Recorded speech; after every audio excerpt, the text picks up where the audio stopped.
Someone very close to me, way, way back in high school, she met a guy and they became best friends. And they used to go everywhere together. I mean, everywhere you saw her, there he was. And vice versa. Everywhere he was, you would see her. They were very tight. They hung out. They did a lot of things together. And then after a while, he sort of made overtures towards her and just basically let her know that, hey, I'm feeling you. I really want to take this someplace else. And so she was hesitant at first because they had such a good friendship that she didn't really want to mess that up. Like, why mess up that good thing?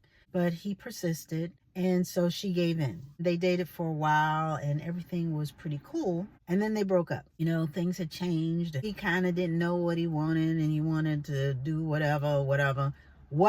So they broke up and went their separate ways. And when they saw each other years later, they were at some type of event or something like that. And he stumbled onto her. She was sort of like, oh, okay.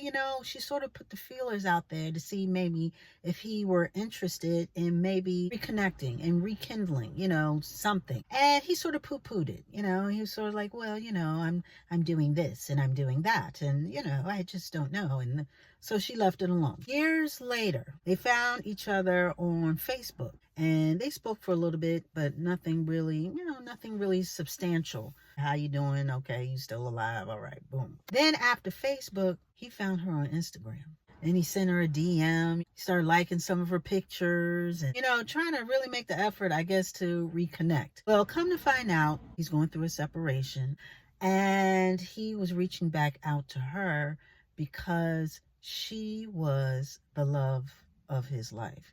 He basically said in no uncertain terms that he was basically trying to shoot his second shot.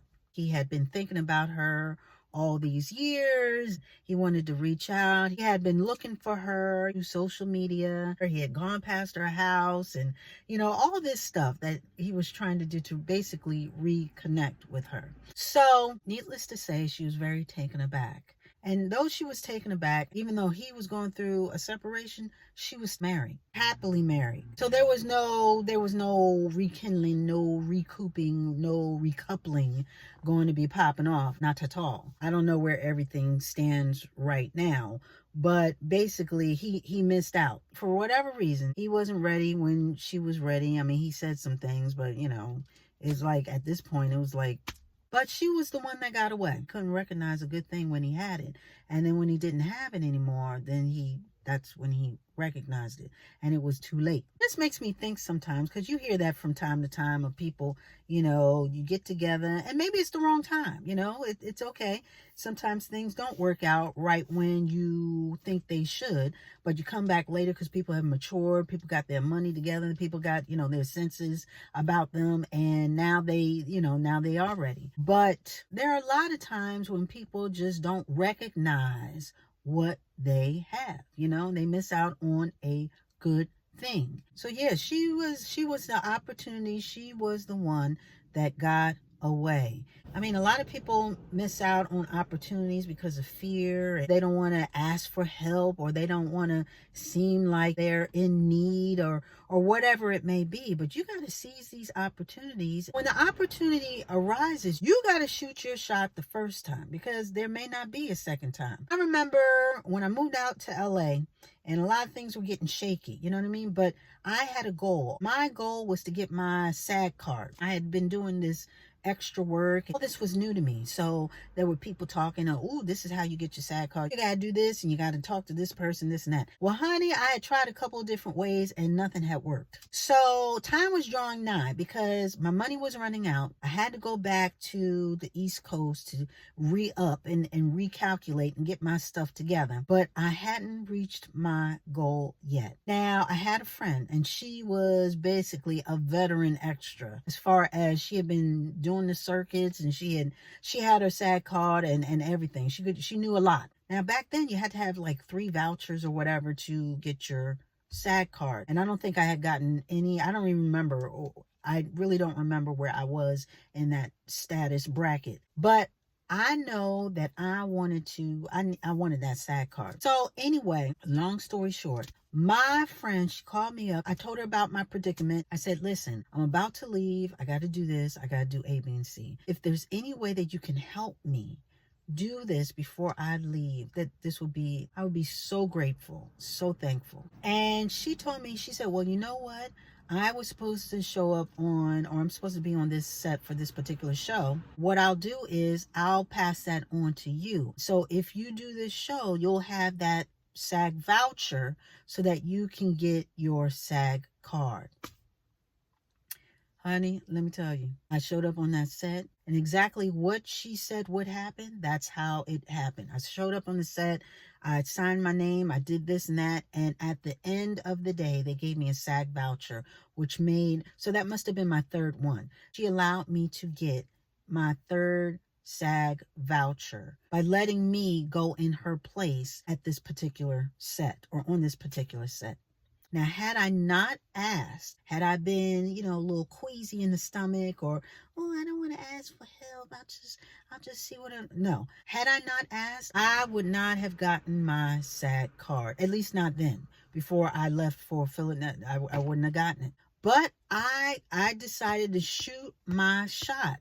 Just like the older folks say, closed mouths don't get fed. I figured, you know what? I got nothing to lose. She's a friend of mine, and either she can do it or she can't do it. Either it's going to be a yes or no answer, but I at least have to ask the question. And that's exactly what I did. I saw the opportunity and I took it.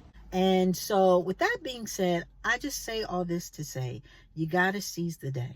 You got to seize the day. You got to recognize not only your value, but the value in what you are pursuing, and take the opportunity to go for it. You got to shoot your shot. Got to go for what you know. You got to take these opportunities when they come and recognize them for what they are. And we've talked about before how you have to be your own cheerleader. Yeah, people talk about it's too late for this, and you're not this and you're not that. You tried it before. You never got the SAG vouchers before. Well, I wouldn't ask this person this and that, so forth and so on. You know what? You got to put a lot of those fears aside. And you got to take a step out on faith and do the work. Provide the action behind the faith, because that's what props up the faith. And you may not be able to capitalize on all the opportunities. I mean, there are plenty that I have missed out on, but I always try to learn. I always try to learn from what I may not have taken, what I may not have seen at that particular time. I sharpen my discernment and I get ready for the next one, because I do believe that what God has for you is for you. And a lot of times he'll send the stuff to you, but you don't recognize it. You may not have taken advantage of it the first time, but you want to be prepared if the opportunity comes along again. You want to be prepared for what may come. A lot of people get into panic mode because, oh my God, this, I missed my one opportunity. I missed this. I missed that. And sure, some things, once you miss the opportunity, it may not come that way in that manner again. But that doesn't mean you still can't have what was meant for you, because again, what was meant for you is for you. It may look different. It may sound different, but what is meant for you is for you. Speaking of acting, you're going to go on many auditions. And a lot of this, just life in general, it is a dress rehearsal. You're not meant to get everything, but some things were meant to teach you and mold you so that when the ultimate opportunity comes along, you're already prepared. When the ultimate or the right person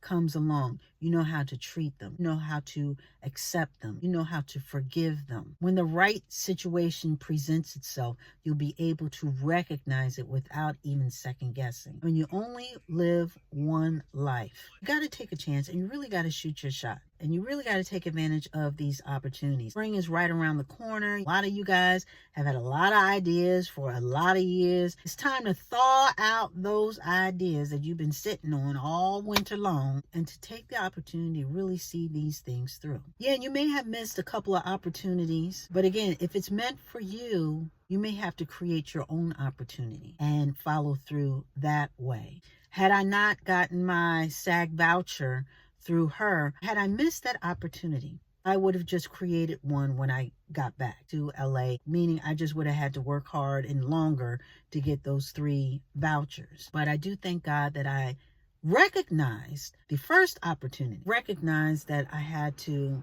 take that and run with it. So I said all that to say, listen, guys, we got to shoot our shot. Got to recognize what you have when you have it, as far as these opportunities. Because when you don't have it no more, you sure gonna miss it. So with that being said, seize the day, seize the time, seize these opportunities. You got to go for what you know and shoot your shot.